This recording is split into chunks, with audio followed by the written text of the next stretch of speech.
Here we go. And we'll just wait for everybody to come on. Then we'll get started. So very short slideshow to begin with, 4 minutes, and then we'll get started with the questions. So we'll see if we have people coming on. And here we go. Welcome, everybody. Thank you for joining us tonight. See a large number of you. It's just a few minutes after 7, and so we'll get started. And as people come in, they'll join us. And I should mention a couple things. If you have questions, you're welcome to type them in the chat. We're also, I said this is going to be a little bit more of a discussion. So if you have something that you would like to say or to interject, go ahead. This is nice to have a dialogue as opposed to just, us talking. And like I said, if there's anything that you want to share, put it in the chat as far as like links or questions or anything like that. All right. Let me get started with the, let's see here. This is, like I said, I'm wearing about 3 hats tonight. So here we go. So I'm going to share my screen. And I'll share a window. And let's see here. And a tab. All right. And you should be able to see it all now. And we'll start from the beginning. There you go. So welcome to the SCBWI Wisconsin Book Buzz, where we're going to be interviewing 3 authors tonight. So the 3 authors are going to share their books tonight. They're going to tell us about their writing journey. And then we have after that Beyond. So after our 3 authors share all sorts of really interesting information and tell us all about their books and how they went about getting to the place that they're in, we have the and Beyond part. And John Krause, who is the membership coordinator for SCBWI Wisconsin, he is going to share the benefits of SCBWI. And it'll be really interesting because when I joined SCBWI, there was this thing called Listserv, and I knew nothing about it until maybe like 2 months ago. And it's a wealth of information. There's a Facebook page. He's going to tell you all the benefits and all the things that you can do to help you in your publishing journey. So we'll welcome him at 8 o'clock to 8:30 as well. So first of all, with the Book Buzz, this is the way that you can help. You can share on social media. So if you listen to the talk on these books tonight and you think that something's really interesting, be sure to mention it on social media, either your Instagram or Facebook page or whatever else you get onto, and talk about these books. That's our Book Buzz, and that's how we promote each other. Give a review. If you've read any of their books or after you finished reading them, please go on to Amazon or their websites or Goodreads or any of those places, because we all live and die by reviews. Those are so important. And then, of course, your local library. If you would like to ask your librarian to add these books to the library collection, that would be wonderful. So the 3 books that we are going to hear about tonight, Linda Teed is here, and she is going to be sharing information about her latest book, and it's I'm Making a Wish. And then we also have Jerianne Hayslett, and she has written a book called Valiant, and she's going to be talking about that book and how she went on to get that one published. And then we have something kind of interesting tonight because we have not only an author, Ava Apelqvist, but she also is a translator. So The Lost One is a book that she translated. So she'll be talking about that, but she might also tell us a little bit about the books that she's currently working on too. So those are our 3 authors for tonight. They're going to be really interesting. And then just to let you know that our next Book Buzz is going to be on Thursday, March 20th. And we're on Tuesdays. We switched it to Thursdays. It seemed to be a little bit more convenient day for everybody. So please come on that once a month time and listen to all the buzz on these books. And so now we're going to get started and we're going to hear from our presenters. All right, let me clear this out. All right, so welcome everybody. Welcome authors. I have a couple more people that I have to admit. And let's get them in. They're joining, so I'll just give a minute to join. And excellent. So we have our 3 authors here, and I'm going to start out, and I think I will start with Jerianne. And Jerianne, can you tell us a little bit about your book? Hold up the book, tell us what the title is, and tell us what it's about. Claire. Valiant, Val Phillips, and the Fight for Fairness and Equality. This is a biography of a trailblazer, if ever there was one, in Milwaukee. She was the first of everything there was to be, I think. But most notably, and this is what this book really concentrates on, and this is a book for young readers, ages maybe 10 to 15, but have maybe a little lower reading skill. So that was the challenge I was up against. I became interested in Val Phillips when I first met her, and that was about 20 years ago. At a meeting, I was new to Wisconsin from out of state and didn't know anybody. So I went to things that looked interesting and hoped to find some kind of fit with some things somewhere and to meet people. One of the first people I met was Val Phillips. And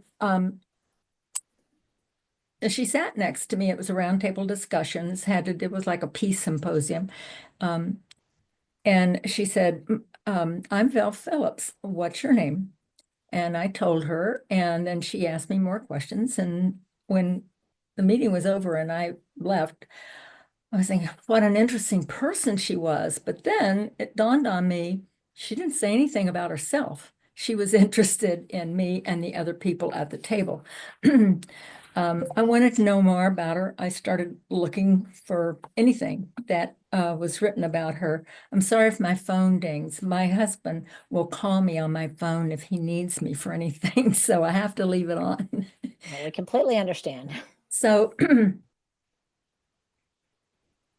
I found articles that had been written about her, but they were superficial in a way. You didn't get a feel for the person. You could see what she had done, but not why, what drove her, what was her passion, and why was she as persistent as she apparently was. So finally, after years, and this is truly years, hoping somebody would write a book, I decided I would. And since I was most familiar with writing picture book manuscripts, that's what I was going to do with my idea about Val Phillips. The very first thing I did, once I was really firmly in place, I'm going to do this book, I tracked down her son, Michael Phillips, who is a lawyer now in Milwaukee. And I told him that I'm a writer and I want to write a book about your mother. And his initial reaction was, who are you to write about my mother? So that's kind of the trust level we started out with. And we met several times, talked on the phone a few times, exchanged emails. And he finally agreed to help me as much as he could. And that included eventually getting the prologue to a partial autobiography that Val was working on. And it was eye-popping. This is Val. Here's her voice. This is what happened to her. And I knew that she had, or at least I understood that she had written the first three chapters of the book. And Michael couldn't find them. She had died not too long before I contacted him. And she had things in about 3 or 4 different locations. She was a pack rat. She was not organized. And Michael had trouble finding anything. So once I started working on this, I told him, and I'm a trained journalist, worked as a journalist for years. This is so antithetical to what a journalist does. But I told him that I would let him read everything I wrote so that he would have the opportunity to correct me where I was wrong, to maybe lead me in another direction if I needed something different. And he did. He was true to his word. I told him it would be years before there'd be a book, and he couldn't believe it. And I did try submitting this to some publishers, and I also was in a couple of critique groups, and I got back the same story every time. There's way too much to fit in a picture book.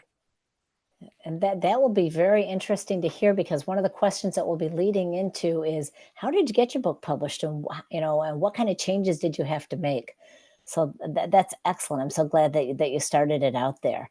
So it sounds like a great book to read, especially when it's about a real person. And that kids love those kind of books now.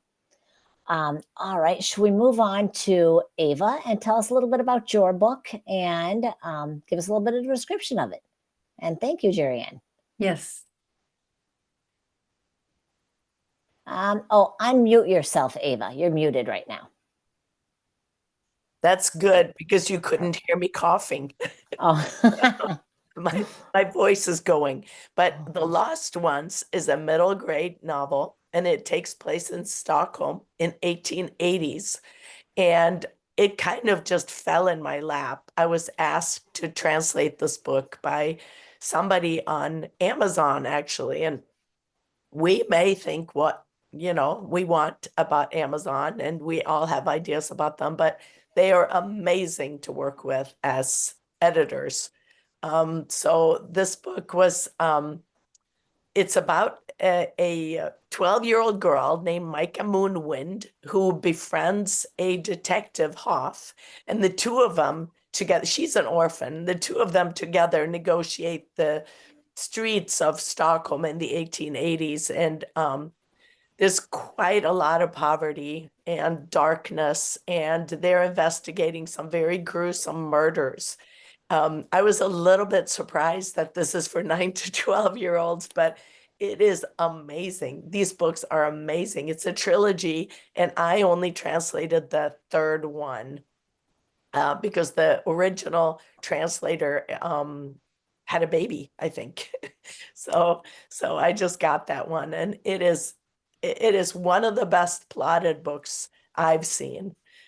So I'm just, yeah, that was a really fun job. And it came out in January this year, and it earned its advance in less than a month, which has never happened to any of my books.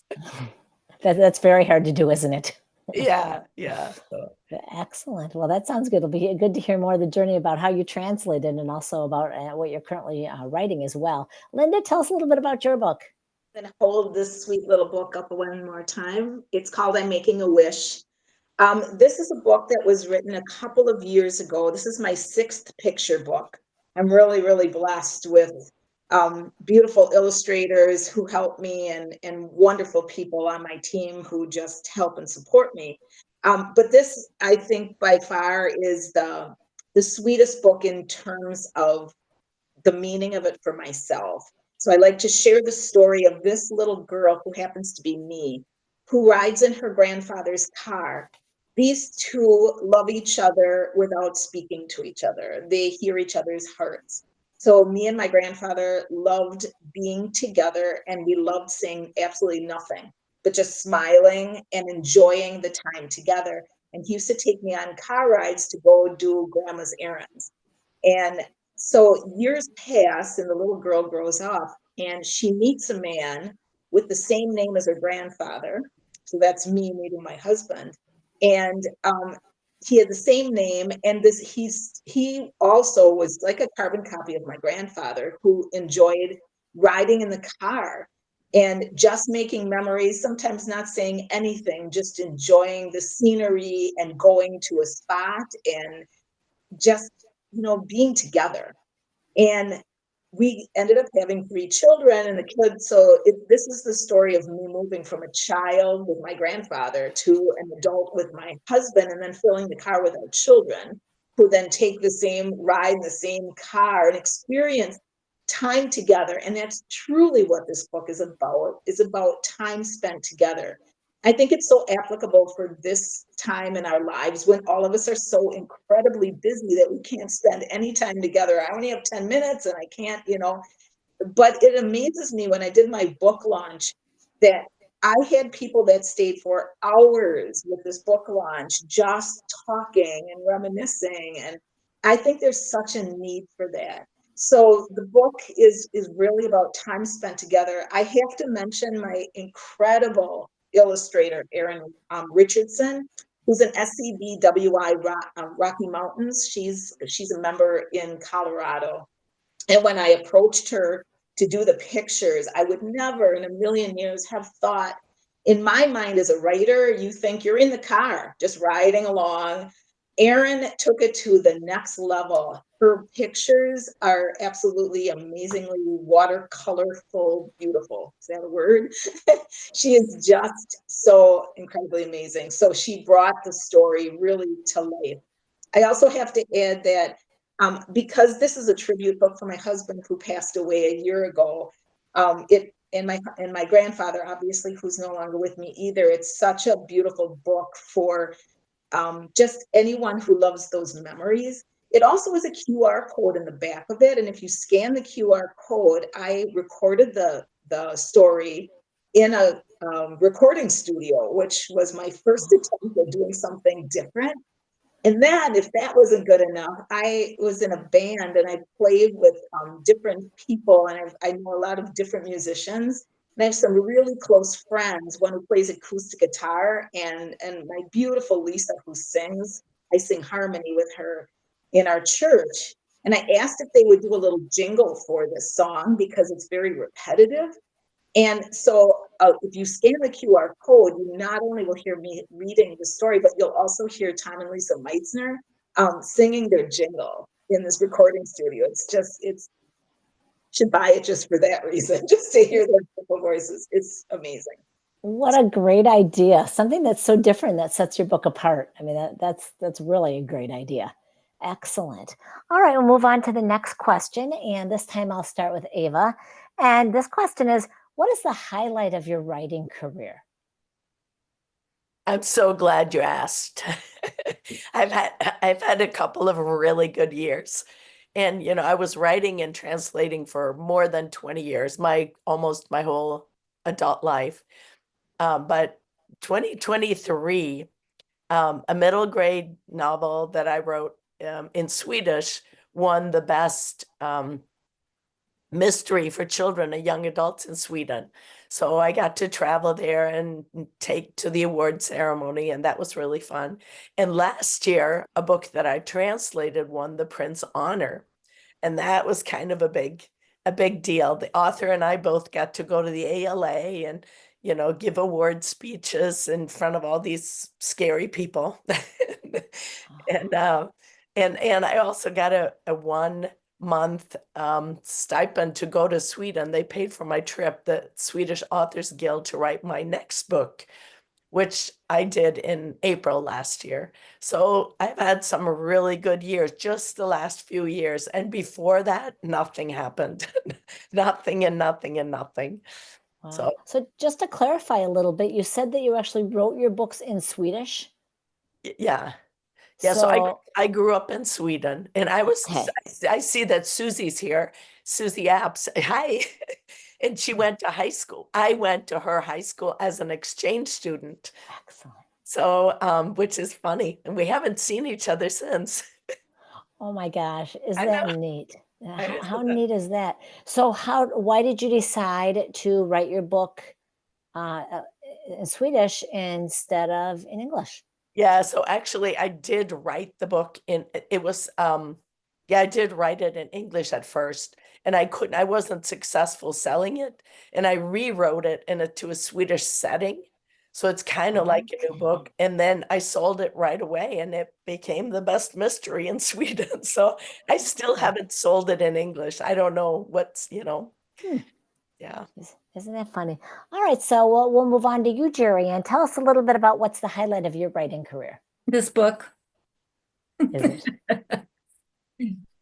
Every time I get something published, whether it was as a journalist or otherwise, that was just the highlight. I just reveled in whatever happened. But I do have to say that creating this book along with multiple other people truly was the highlight of my writing career. And I want to give a shout out to the publisher, Wisconsin Historical Society Press, because once we were settled with the kind of book it was going to be, they've just been the best partners and so supportive in every aspect. We're in the middle of the marketing promotion, initial marketing promotion campaign. The book publishing date was the 18th of this month, which, by the way, was Vel's birthday.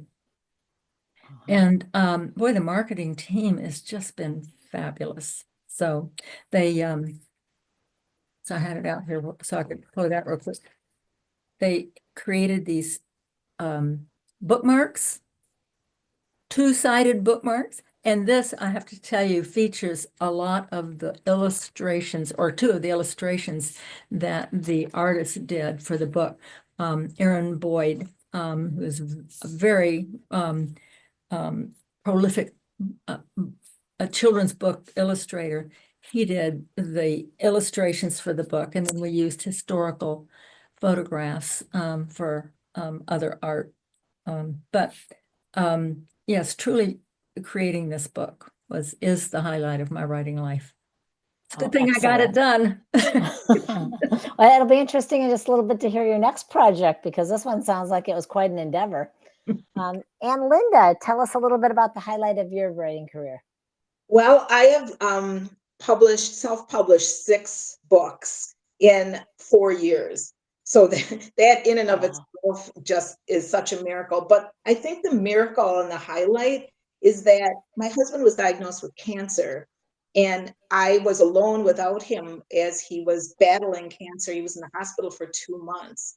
And I used to come home on those dark winter nights and think, what am I going to do with myself? My children are, grown and gone. And of course, I would be very upset and sad. And one day, I'm a former teacher. One night when I came home, I thought, you have to stop being so sad. What are you going to do? And I thought, I'm going to start writing. So I started writing, and I had a very small job at our local library. And one day, this young, beautiful woman walked in, and she had a couple of self-published books that our director was buying from her. And I just said hello to her. And a couple of days later, when her books came through on the cart for me to put the scan codes in, because that was my job, there was contact information. So I contacted her. And in talking with her, she said, do you have a book? And I said, well, I've been doing some writing. My husband's sick. And she said, I'd like to see what you wrote. Maybe I can help you publish it. And that was my first book. So, and it happened so quick. She had an illustrator from the UK, and it just all came together so beautifully. And, as authors, you do one book and you feel like you've won the Nobel Prize or something. You just accomplished this great big thing. And then immediately you want to start another one. So after a couple more published, I started my self-publishing company. So, who would have thought that in 4 years you'd have 6 beautiful books? So. Oh, that's incredible. That's really neat. Those are a lot of books in a very short amount of time. So Easy. Excellent. Very good. We do have a question in the chat. So we want to see, this is addressed to Ava, and it says, congrats, question. Did you use the first 2 books in the series in your translation process for the lost ones? And if so, how did you do that? That's a really good question, actually. Yes. It was very, there were a lot of things that I used in there, and Amazon had an amazing, what's it called? Style sheet that they wanted me to follow. So there were definitely words that maybe I wouldn't have chosen that are in there now because I had to follow the style sheet and do that. So yeah, I did read through the other 2 books to see how they, and actually some people that have commented on in their reviews, they have said that you can't tell that it's another translator. And I think that's a great, that's a good thing. That's great. That's great. And then Cindy also said, give us a sample. Cindy, if you want to chime in, what do you mean by give us a sample? Is she on here? Let's see. I wanted to hear the song. Oh, she wanted to hear is there a way that you can play it for us a little bit maybe at the end of this, or would it be too hard to do here? And you're talking about Linda. Linda's song. It's on a QR code and I'm on my phone. I don't know that I can, but I'm sure going to try. Can we try it? Okay. Yeah. We'll see if we can get that to the end then. Okay, and Linda, as long as we have you on here, let's go to our next question. Where did your idea come from for this book or for your other books? And how did you know they were good enough ideas to make into a book? I'm so happy with this question because I'm a retired teacher, but I have hopped back into my former school and just volunteer my time. I do that in the middle school, 6th, 7th, and 8th grade. And, the whole writing process with them is so interesting and unique. Anyway, and I posed this question to them and they were all startled by your question, like, how do you know it's good? And one of the students today, because I was just in school today, they said, you feel it in your heart that it's good. And I thought, what a great answer. So that's the answer I'm going to give. I think you really do feel it in your heart. But I have to say that I created a couple bully books. There's a bully in my school and there's still a bully in my school. And that book came just because, again, I was teaching and bullying is one of those things that nobody necessarily wants to talk about and address, but it's very prevalent in our schools. And I like to use that as like a springboard to do a book. And I also wrote Stella and the 3 Crayon Challenge, which is about disappointments and how we overcome disappointments and how we carry on in spite of those things. So again, most of my books are kind of school related in the sense that I've learned so much from my children of what they've experienced, and I write about that. So that's a great idea. Great. And Jerianne, would you like to answer that question then for us? Where do your ideas come from? In general, or for this particular book? However you want to address it. You could say in general or for this book. Well, I'd love to hear both. Before I do anything, while Linda was talking, I was scanning the other people who are here. And hi, Maria. Maria was the editor that I worked with. And I call her my editor. I feel very possessive about it. And she is, and I'm not saying this because she's here. She knows that I really believe this, a dream of an editor. So she really helped with the organization of the manuscript, and gosh, she helped in so many ways. But I think I've already told you the idea for this book was meeting Val. And it is what they call a slice of life biography. It takes just one section primarily and focuses on that, and that is her fight, her election to the Common Council, Milwaukee Common Council, the first Black and the first female ever to be elected, and how she managed to do that, and her cause, I guess you'd have to say, was to have open housing or fair housing in the city of Milwaukee. It was redlined and very, very segregated. It's still very segregated. So proving what Vel said long after she was a member of the Common Council, and she said, well, the fat lady stood up, but she hasn't opened her mouth yet. So she knew there was a lot of work yet to be done. But for other books that I've done, it's basically people I meet and generating ideas, and it has to touch me in a way that, something maybe I felt insecure about as a kid or whatever. Oh, excellent. Very good. And we'll finally go to Ava. I know that the book that you're talking about tonight is translated, but you're also an author. So where do your ideas come from for that? Well, I was actually going to address it as a translator because any way you want. because that's a little bit of a different point of view. But usually the books that I translate just end up on my desk and somebody asks, would you do this?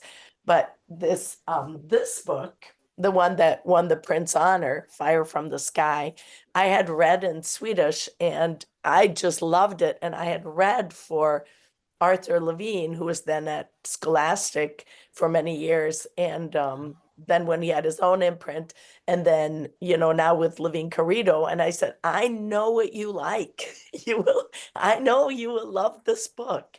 So I fought for this book until he agreed to take it and let me translate it. And so the ideas, I guess it's something that won't go away for me.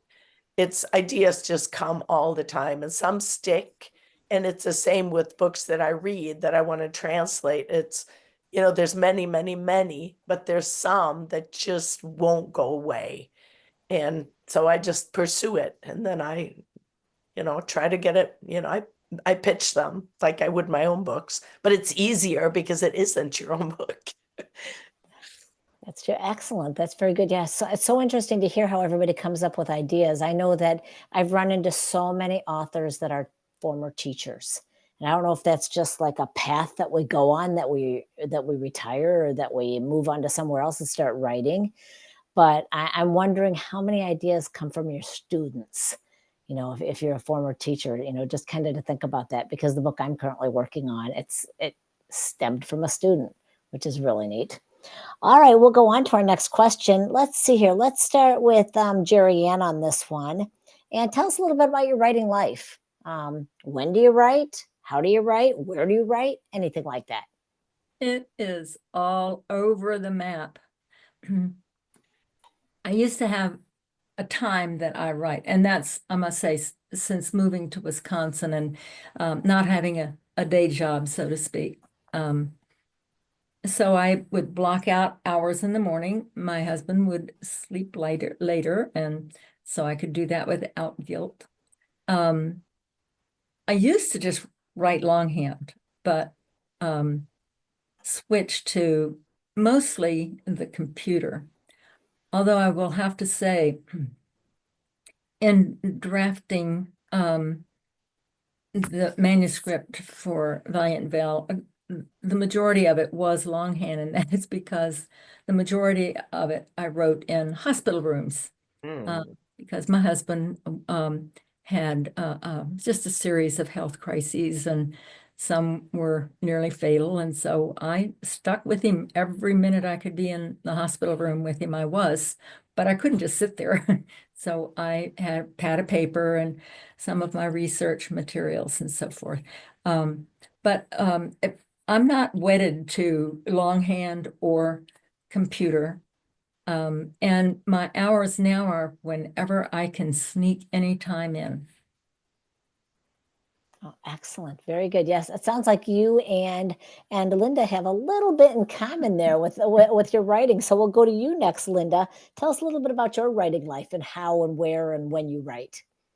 So when I had my book launch for this book, one of my former students and mother came in, and my illustrator, Erin, was at the party, and she said, "How long has Linda been writing?" And my student said, "She's been writing her whole life." She told us that in class, and I thought that's so true. So I used to have diaries when I was a kid, and I was always making up, characters and just different things. When I became a school teacher, I started writing my own lesson plans, which was another form of writing. And just, I write on my phone, which is maybe weird for people, but I have Google Docs on my phone. And just this afternoon, I said to the kids when I was in school, I said, I'm not on my phone to look at anything. I am on my phone to write, because it just seems like the easiest way for me to write. I also just have to pass on that 2025, I thought, is going to be the year of just rediscovering. I've been without my husband for a year now, and I thought 2025 has to start out with a bang. And I started on day one with a gratitude journal. So not a journal, but a journal of gratitude. And it is life changing in so many levels. So every morning I write about the previous day. And I've had a little bit more time to think about those things that I'm truly grateful for. And even on those darkest days, even on days of, when you're sad or things aren't going well, it's just amazing what you can conjure up, what you write. So I write every single day in the morning for about 15 to 20 minutes, but I'm always on the lookout for the next problem or a solution to something. And I probably have 4 picture books going right now. So I'm constantly reading. You are the first person that I've heard say you write on your phone. Really? So that's really interesting because, you know, Person, but I think because you think to yourself you're driving down, well, maybe not driving isn't a good example, but you're in the grocery store and somebody says something that just makes you go, oh, I should write that down, and then you can't find paper or whatever, but I always have my phone with me. So I think yeah. that's kind of how it started. I just write it down on a doc in my Google Drive, and there it is. So Excellent. Great idea. I do the same thing in Keep, which is an app on a phone. And yeah, you want to remember something? It's a great way to put it down. But that's great, as a way to write.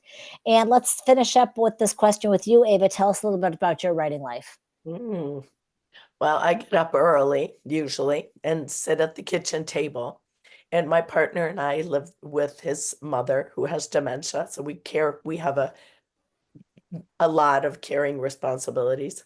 So when we have somebody else come in to help, then I will go to the library in Superior. Public libraries are fantastic, and I will just sit and work at the library all day. So kind of like the two of you too, whenever there's time.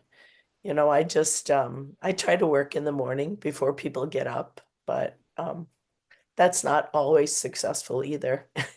You never know what's going to happen. But yeah, I usually manage to write whenever I have time. So Excellent. yeah, not evenings though. Never, ever. You're not a night person? No. No. It's amazing, to hear some people say first thing in the morning, all over, evening time. Very neat. Yeah. We'll go back to you. Let's see here. Jerianne, let's go back to you on this. We want to hear a little bit about you. What are some other creative things that you do, or what are some other things that occupy your time besides the writing?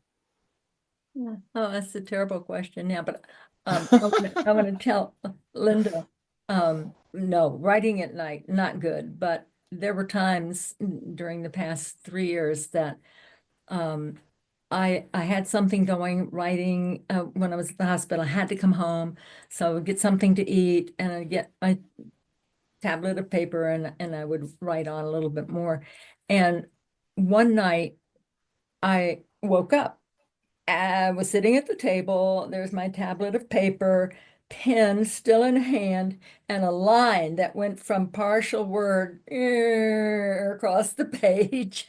So yeah, I'd fallen asleep in the middle of trying to write something. So evenings are not the best for me either. A little about me and what I don't know. I'm always kind of messing around with ideas for crafts, and sometimes they turn out and sometimes they don't. Let me tell you, I really got started writing or creating children's books when my kids were little, and I would make books for them. I had one called my Do It book, and every page was something to do. Button a button in a buttonhole, do a zipper or whatever. And I sewed these things onto linen cloth, and then folded it so that it formed the book and the spine and so forth. And I still have that book. The kid I made it for didn't take it with him when he left. So I've always created in that way. Cooking, I really do enjoy cooking. I would much rather make something to have at home than to go to a restaurant. So just really kind of mundane things, but things that I would find fulfilling. Oh, excellent. Very good. How about you, Ava? What are some other things that you do? Creative things, hobbies, anything you want to talk about? No, I don't have time for anything other than writing, writing and then reading. I have to, we all have to read, right? When we write. But I did want to say something else that doesn't fit in anywhere. And that I know you're going to talk about SCBWI later, but that has helped me with everything. Like I feel like I owe SCBWI for everything. And Cindy, hi. So Cindy was in, they had invited me to a meeting with an editor, and that is where I caught my very first break. That was many, many, many years ago, wasn't it, Cindy? So I'm just saying that they're at SCBWI, it's just amazing. But as far as creative things, someday I'll have time. So who's your favorite author, children's author and adult author?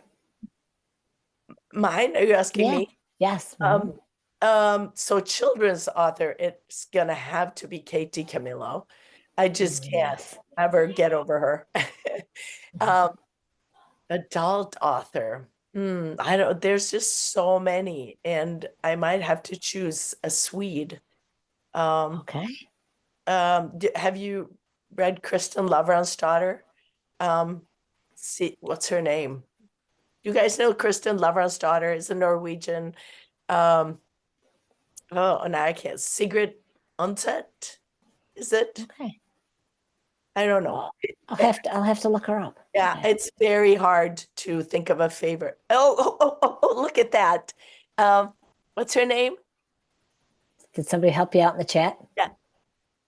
I can't hear you. I'll put it in the chat for you. Oh, Excellent. Yeah, Thank you. I have all three of them. Yeah, I'll just write it in the chat. aren't they amazing? Yeah. Oh, Thank you. thank you for that. Thank you for that, Susan. I Excellent. don't know. That was a good guy.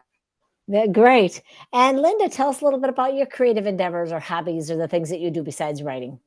Right. So writing and reading, top things always in my life. But I moved to a sweet little home, sold my larger home after my husband passed, and I'm having the joy of joys just decorating and just like painting furniture and making curtains. And I kind of feel like it's my childhood little, dollhouse kind of adventure. I love that. I'm also a very big biker, so I do a lot of bike riding, and I just took my bike out the other day. Like, when was it? Like maybe Monday when it was really warm, and rode probably an hour. So I love, getting out and walking and biking. What else? I love cooking as well, and I would say the same thing. I love making things versus going out for dinner, though I love going out for dinner. But yeah, I just things that are homemade that take me back to my childhood, I guess, are my favorites. So, Which fits into your book really well, doesn't it? So very good. Before I go to my next question, we have a question in the chat for Ava. How long did it take you, or does it take you to translate a book? Great question. Well, it depends on how long it is and how difficult it is. Because some, I would say the better they're written, the faster it is. But I guess the latest book was a YA. It was maybe 400 pages, and I had 2 months. So then you're just really working all the time. And I have at least 8 drafts. And this one I did 10 or 11. So Wow. that's a lot of, yeah, it takes a long time, but you don't have to worry about plot and all those things in your own book. So it's something totally different than writing, but so related to it, which is really neat. yeah.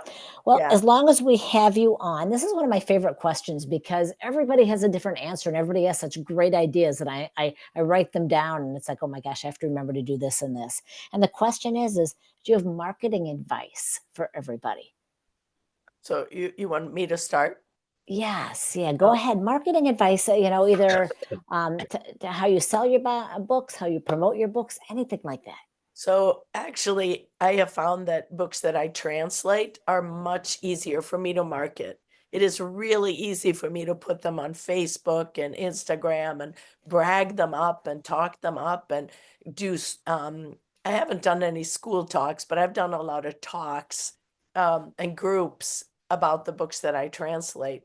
And it is so much easier to just say wonderful things about books that somebody else wrote for some reason. I also think that the very best way we can all do it is to write about each other's books.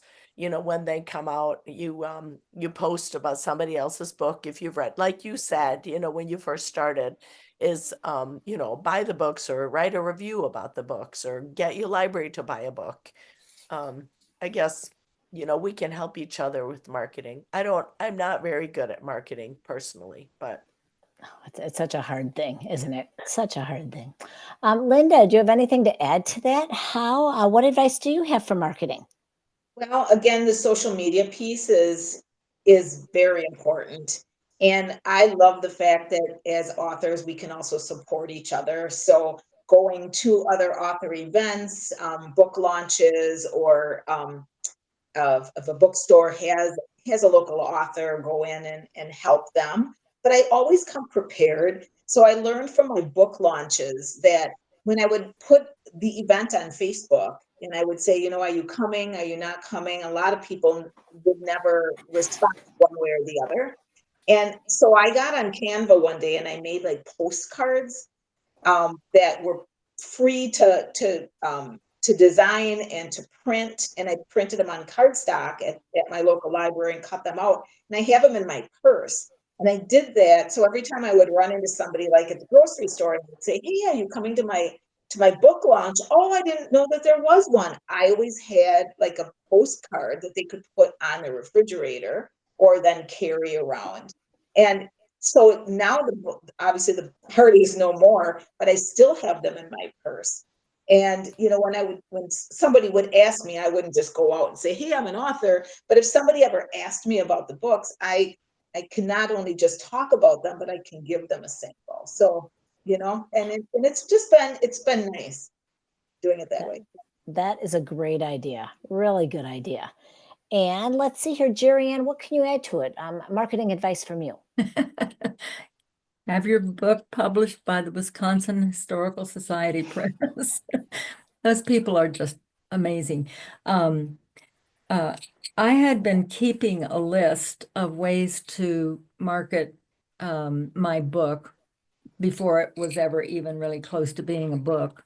And it was just kind of a random thing. Everything I read, everything I heard about, I would just jot a note on this, and I kept it in my drafts on my email. And when I had a meeting with the first meeting with the marketing team at the Wisconsin Historical Society Press, I had so many things I could offer, I could suggest, most of which I think was already in their wheelhouse, but I really felt more prepared. So I think that's an important thing to do. Just kind of keep ideas, keep your list of ideas in your Keep app or whatever it is, where you hang on to your ideas for various things. And bookmarks, I have published a book before. It was not a children's book, but I had bookmarks made, and I just everywhere I went, I carried bookmarks with me. I gave them to people. If I was at a luncheon or something, I would put them out on the tables, whatever. And you're going to get so sick of hearing about my poor husband and his medical issues, but I spend a lot of time in waiting rooms, and I had heard something about people don't read books anymore, the hardcover books. And I was walking through a waiting room, and there's a woman sitting there reading a hardcover book. And so I just said, "Excuse me, but you're a rare bird." And I told her why I said that. And we got to talking. Her daughter has a bookstore, in fact, 2 bookstores, and I don't remember where in Wisconsin. And so she was very interested in what I was doing, gave her a bookmark, and she was going to let her daughter know about the book. It wasn't out yet, but so that she would know to look for it and maybe stock it in her bookstores. Another time, sitting in the waiting room, and I had to finish writing answers to questions interview questions for a blog. Somebody wanted to do a blog and sent me the questions, and all I had to do was answer them. Well, finding time to do it, I get started and interrupted. So I went to the furthest corner away from everybody in this waiting room, and I was going to work on that. And a woman sitting fairly far away from me, for whatever reason, there was like a change in, like, the sun came out and all of a sudden was shining through the window, and we both looked up and eye contact, and she made a remark and I acknowledged. Next thing you know, she's moving down next to me and I'm going, oh, I really wanted to. Turns out she teaches 6th grade in Racine. So guess what? I got to talk to her about and give her bookmarks. So I didn't get the questions answered, but I feel like taking opportunities to talk to people. We're sometimes reluctant to approach people we don't know. But if there's some kind of a little common thing, the woman reading a real book in a hospital waiting room, and remember what you read or heard, and that's a little key that you can use to start a conversation. And if you're lucky, it works around you can talk about your book. Great. That's the advice there. Just, I love the idea of the cards and pulling them out of your purse and just to remind people of when an event is. I love the idea of the bookmarks. And we all talk about social media so much and using social media, but I love the idea of just the conversations too and making personal connections. That's a great idea as well. So excellent. Thank you. Another question that I have before, as we start to try to wrap things up, and why don't we start with, we'll go back to you, Linda, then we'll go to Ava and finish with you, Jerianne, is what other projects? So starting with you, Linda, what project do you have in the pipeline next? Well, as I said, I think I have four books that I'm currently kind of working on. I have a funny story of, I moved to this new little house, and I had some work done. I had a patio put in, and I had a neighborhood chicken who came and ate all the grass seed that they had laid out. After the patio was put in, these beautiful people had redone my grass, and this chicken comes into my yard, and I was so upset because the chicken ate, like, from the beginning of the day until the end of the day. I don't know how she didn't explode, truly. And I thought, my neighbor, the neighbor that she belonged to, wasn't necessarily what I would call an approachable person. And I thought, well, what am I going to be able to do with this? With these feelings, I'm just, like, so frustrated. I'd go out and buy more grass seed and, like, keep guard, just trying to get her not to eat my grass seed so the grass would grow. And I started writing a book called There's a Chicken in My Yard. And I'm probably 3/4 of the way done with it. And so now I'm talking to my middle school students again. And I told them about, this chicken in my yard. And it's amazing how many kids want to write. They want to be, like, contributors to the story. So I think that I'm going to do some collaboration with some of my younger students and just see kind of where that goes. I'm really interested in what they have to write about. But I'm always constantly watchful. Casey Camillo was also one of my favorite children's authors, and she always said, if you have no ideas, just go sit on a park bench somewhere with a notebook and just watch people and listen to conversations and start writing, or go on a city bus or whatever. There's just always opportunity for that. So yeah. Good advice. Excellent.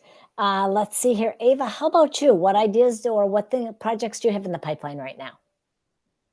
Excuse me. So I had written a YA that is a adventure story that took place at a white supremacist camp. And I was trying to show how language, it's okay and it's okay, and then suddenly it isn't okay. Like, where's the line when language is offensive or harmful? Or so I tried to do that, and I wrote in English a YA, and I sent it to my Swedish publisher, and I said, would you be interested in this, just because I have somebody there? And they said, well, we love this concept, but we want you to rewrite it for 9 to 12-year-olds.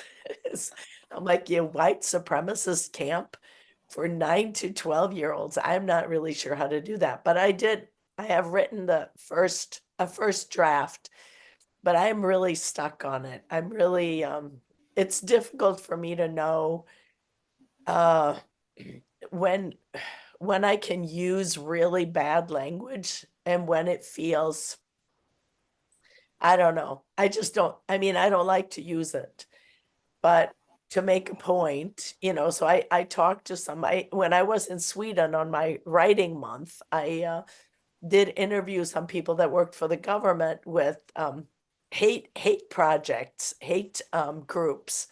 And they said, well, we don't know. 9 to 12-year-olds is really young, Yeah. to use bad language. So I'm still a little stuck with this. I have a first draft, but it's no good. But Well, it'll be interesting to see where it goes. Yeah. Really neat. And Jerianne, we'll finish up with you. What is your next project in the pipeline? My pipeline is clogged. I need a plumber. I have a number of picture book manuscripts and going through my critique group and getting them to, this is ready, this is ready. I like to write. I hate the business of querying and, trying to get a publisher or trying to get an agent. I Yes. just hate that part. I Yes. just love to create the books. So I have several of those, and I keep saying, well, one of these days, can kind of clear the table and start really working on submitting. But, the file folders, I have several, they're ready to be submitted, but I haven't gotten to that point to be able to do it. I also have I guess young adult, older middle grade, younger adult, that was about a person, I think pretty much nonfiction, but it really was, I wasn't the right person to write that. But I got to thinking about, what about this fictional character seeing and experiencing this person's very traumatic experience, and through her eyes, so it could be like historical fiction. So that's on the back burner. And I would love to write a book about the Commandos. Who are the Commandos? They were the older members of the NAACP Youth Council in Milwaukee, who, for the most part, provided security for the younger members of the Youth Council when they did their marching, their 200 days of marching for fair housing. And they're in their 80s now. I know several of them, and I would just love to do a book about their rich, rich lives. But I don't know if I've got it in me to be able to do that. You have a lot of ideas in the pipeline. We do have to wrap it up, and I want to wrap it up. First of all, I want to thank our three authors because you did a great job tonight, and I'm sure that we all learned so much from you. So thank you so much for joining us. And all three of the authors have graciously offered to donate their book to one of you that came here tonight. So anyway, I did a drawing. I pulled names out this afternoon in the hats.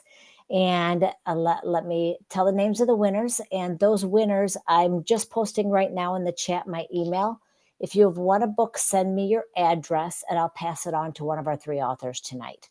So first of all, Ava's book, The Lost Ones. She doesn't have the Lost Ones to give away, but she's going to give away Fire from the Sky. And so the winner of Ava's Fire from the Sky book is Elizabeth Felt. So Elizabeth, congratulations. And if you could send me your address. Jerianne's Valiant Vel, she is donating that as well for the book giveaway. And Maria Perot Ryan, you have won that book. You know what? So anyway, No, Kelly, you should pick someone else because I have several copies of that book you already. do. I will love another one here, Okay. but someone else deserves to get that He's book. the Well, editor of thank the you. book. That's hilarious. I also have, I always do a second backup just in case things like this happen. Kelly Salas, you are the winner of the book then, okay? Really? So Kelly, I think she's still on. Yeah. So anyway, Kelly, you have won Jerianne's book, Valiant Vel. Thank And you. then Linda's Can't book, wait to I'm read. Making a Wish, that was won by Carol Newman. So Carol, you won that. So if the three of you could email me your address sometime tonight or tomorrow, I would appreciate it. And again, thank you authors and thank you audience for being such good listeners and for asking great questions. I so appreciate it and appreciate you coming to Book Buzz, because the way that authors do well is if we promote each other's books. So we do have John Krause that's going to be starting in just 30 seconds here. And please stay on if you have the time, because he has some great information about SCBWI. All right, and thank you. So Thank John, you. are you ready to come on? I'm ready. Excellent. We're ready for you. Okay. Well, hi everybody. My name is John Krause. I live in Sun Prairie. I am the member coordinator for SCBWI Wisconsin, which my primary duty is, as new members join, I send them out a welcome email, welcome packet, just help them get onboarded. Every 6 months or so, I do a new member meet and greet, where new members that have joined in over the previous few months have an opportunity to introduce themselves, meet other long-term members, and where I go over some of the benefits that the SCBWI offers. And so I'm going to go over those things tonight. If you are new in the last few months and haven't seen this, that'll be hopefully some good information for you. If you are a long-term member and maybe you've seen some of these things, it's always a good reminder just to know what's out there, because there is a wealth of information. So I'm going to share my screen here, and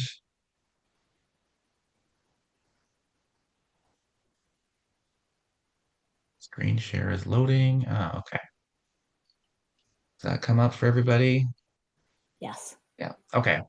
So I'm going to go just over a couple of slides here, and then I'll go to the SCBW website and show some things. But I wanted to start with some of the offerings at the regional level, which is us here in Wisconsin. And so one of these is, and I'll bounce around here, I guess, a little bit. One of these that Kelly had mentioned earlier at the beginning was this listserv. So it's, I shouldn't call it a chat group, but essentially you can post an email that will go out to anybody who's on this listserv. And I'll go to that in just a minute to show you what's on there. But if you have any good news, if you have any events that you want to promote, if you have any questions, you just want to shotgun out to a wide audience of like, hey, I'm really having trouble with such and such issue. Has anybody ever had this problem? And can you help me out, right? And usually 5 people will quickly respond and give you some direction or some answers. We do have, let me go back to the top here. So meet and critiques. So these are happen. So what these are is where you'll bring some pages of your manuscript. If you're doing a picture book, it might be the entire text. If it's a chapter book or a middle grade or YA, you bring maybe the first chapter of it. And we'll get into small groups depending on the age group you write in, and go around in a circle and read your work, and then everybody in the circle gives some feedback. So get some immediate feedback on your work. So that's a great way to get critique on your work in progress, plus meet some new people. And these are held, we've done them both over Zoom and in person, maybe 2 or 3 times a year. There's nothing scheduled for any of these right now, but be on the lookout for information on that. We do have more formal critique groups. So we do have a critique group coordinator, and I can share that email later, Renee Neubauer. So if you are interested in being part of a long-term critique group, Renee can get you paired up, or not paired up, but it's not pairs, right? It's a group. So she can get you connected with a group, picture book level, middle grade level, YA level, where then just the group decides the rules and how often you're going to share your work. And I'm a member. And Kelly and I both are in a critique group, and it's all over email. So it's not an in-person thing. We got our group members are scattered all over the state, but that's a great way to get feedback on your work in progress as well. Stop me if anybody has any questions. I'll try to pause every minute or so if you want to jump in with any questions. We do have there from time to time, I don't know if it's really annual, but from time to time, a regional conference comes up. A few months ago, there was a Midwest regional conference, which was in Davenport. And so that was a multi-state thing. And so you go and you get a hotel and spend a couple nights, couple day event for networking opportunities, as I have listed here, plus a chance to meet agents, maybe a chance to pitch to agents, workshops, things like that. And there are national level ones, which I'll get into in a minute, but I'm trying to, these bullet points here are just trying to stick to the more local events that we have. I guess these couple down here really is what we're doing tonight, right? The book buzz, where you get to come on and share your book and soon after publication and let people know that it's out there and hopefully make some sales out of it, or at least some awareness. And volunteer opportunities. So as Kelly and I are the volunteer team to run these kind of events and help with new members, help with the illustrators, help with the website, help with those things. Well, these kind of opportunities come up from time to time. I mean, we all have different seasons in our life, and some of us who are on the volunteer team at some point, we're gonna just have to move on and do something else, and then a position will open, and you can apply for it and put your name in if you want to volunteer and kind of be a part of the leadership team with this chapter. So those are just some of the things that go on at the Wisconsin level. Any questions or comments on any of this? Just a quick question for you, John. I know the listserv. Yep. It's if somebody is not on it now, I don't know if you mentioned yes. this or not, how do they get on it? Good question. So go through me. Let me put my email address in here. And you can just email me and just say I'd like to be on the listserv. And then I will get you on it and let you know that you're on it. And so that's a good segue. Why don't we go there and I can show you what that's about for those who have not seen it. Let me stop my screen for just a second. And I will go to, all right, let me pull this back up.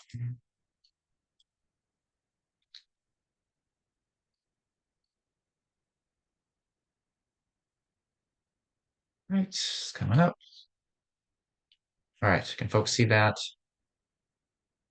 Yeah, all right.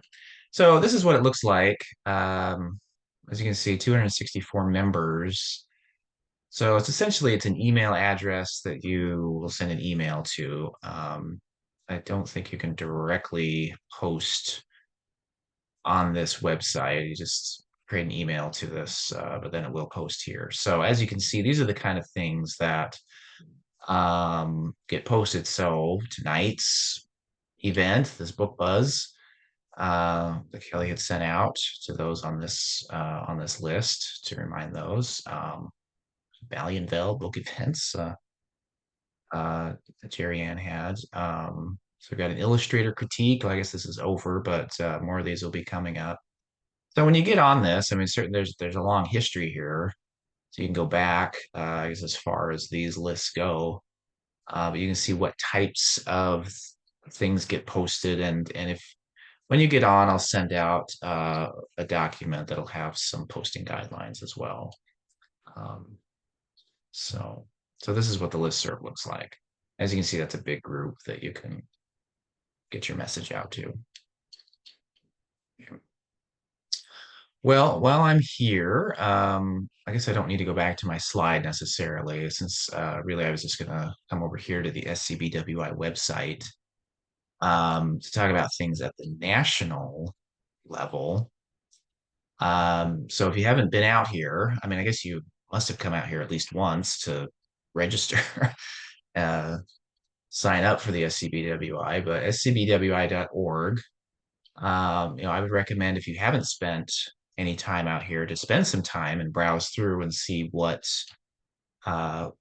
links and everything that are on here. But let's just go through some of these things. So happening now, there are awards and grants that the SCBWI offers. So if you come under here, submissions and showcases, awards and grants, there's a long list here of different ones. So for writers, there are several, quite a few here. You can go through here and see what the awards are for, what the criteria is. So if you're writing a fantasy or science fiction book, apply to get this grant. And I've applied to a couple of these. The ones that I have done are free. I don't know if all of them are free, but I suspect they probably are all free.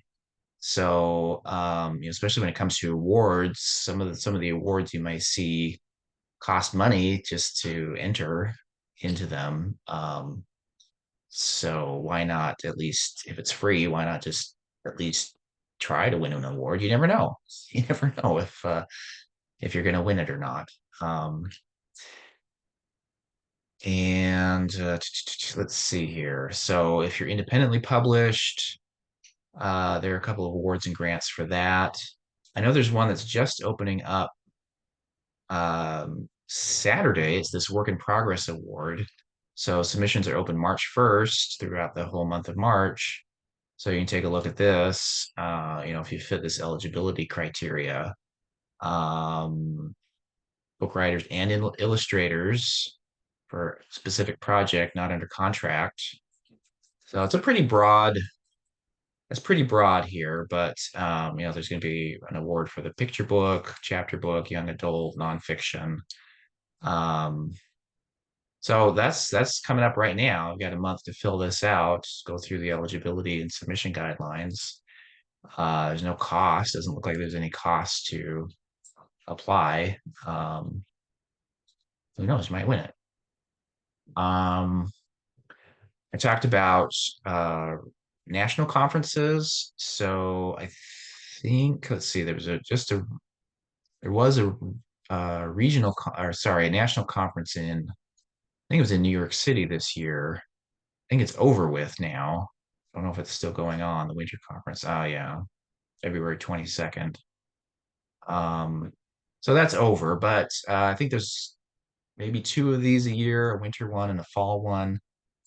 Obviously, that can be a big cost to travel and all the travel expenses, hotel expenses. But there are virtual options as well for a much lower cost, and that you can watch from the comfort of your living room.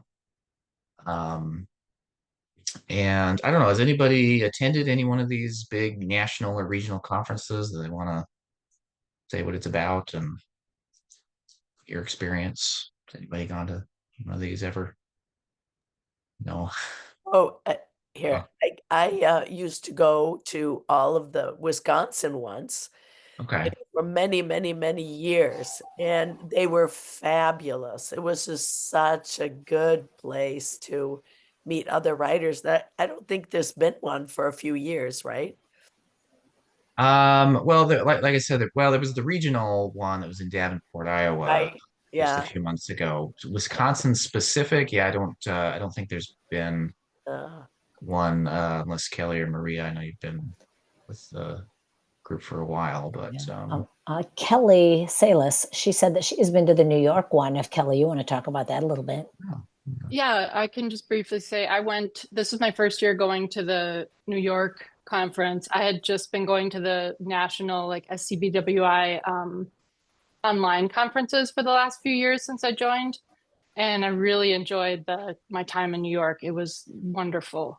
So I definitely want to go back to that. I also belong to the Illinois chapter, and I know they have something coming up that's like a couple hours from me. I live in the Milwaukee area. So I may participate in that. I think it's in May. great. Yeah, there are other, so if you go up here to events, and so in-person winter conference, we talked about the virtual version of that. If you come to, say, regional virtual or regional in-person and click on these, you can see what's happening in some of the other state chapters throughout the country. And some of these do have a cost if you want to, but some might be free. Just take a look. So for example, this one's coming up here, a marketing boot camp. It's an all-day virtual, 5 sessions, and it gives you the cost here. So, that's $120, but some of these are a lot less expensive. It might just be like a one person presenter. So I think like this would be an example from the Nebraska chapter. This is coming up on Monday. It's $10 for let's chat about chapter books. So this is a great way to see if there are any events, any workshops that interest you, or anything that you need some immediate help on. Take a look through here and see what's coming up. And I mean, just because it says another state, I think anybody is able to attend as long as there's still room, until they fill up. Let's see here. What else do I want to talk about? There's a couple of other places to promote your book here, such as Member Bookstore. I have not looked at this myself, so I'm not quite sure how to get on this. Maybe there's some, just trying to see if there's any, don't really see a way to like post your book up here. You do it on your own member home. So that, okay. So I you go just put here. this one on, actually. Yeah, you go. Okay. On the page. So I'm going to my member home. Let me go back to that again. So up here in the top right, member home. So here you set up your own profile. Yeah, so I do have, So I do have my books posted here. So are you saying that you just add your books here and it'll go into that member bookstore? Yeah, okay. Okay. Well, it's a big,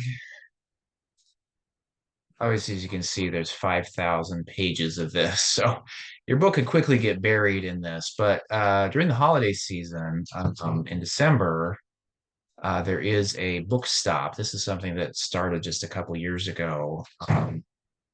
So for a small fee, you can get your book promoted through this book stop through the holidays, so people can come directly to that and see what kind of books they'd like to buy for themselves or kids or grandkids. But for yourself too, right? I mean, we're readers of children's fiction. And I guess the last thing I want to talk about here is there's quite a few things under the publications. So one of the things that's very unique to the SCBWI is what's called the Essential Guide to Publishing for Children, aka the book. And the way to access that would be also to go to your member home.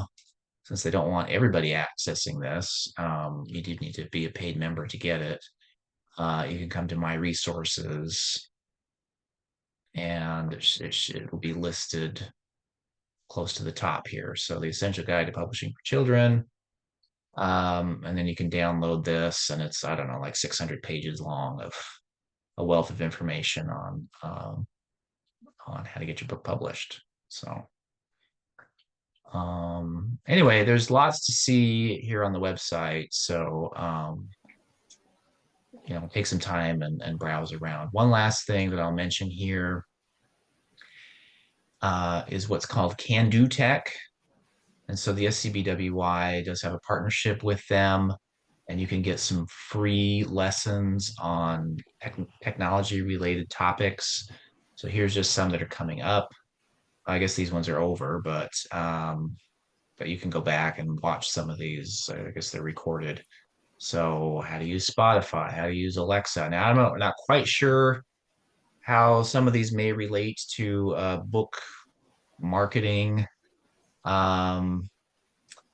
But let's see, I'm trying to see if they had a longer list last time I was here, maybe the 2025, or sorry, the 2024 sessions. But there were things like, if you want to write, but you've never used Microsoft Word or any word processing software ever, right? I mean, there may be a session on how to use Google Docs or Microsoft Word or something like that. Or if could be some things on social media, like some very basic, if you just never have used social media before, but you're hearing, oh, I want to get on Instagram or X or Facebook to have a page to promote my book. I think they'll have sessions like that to just give you the very 101 on setting up a social media site.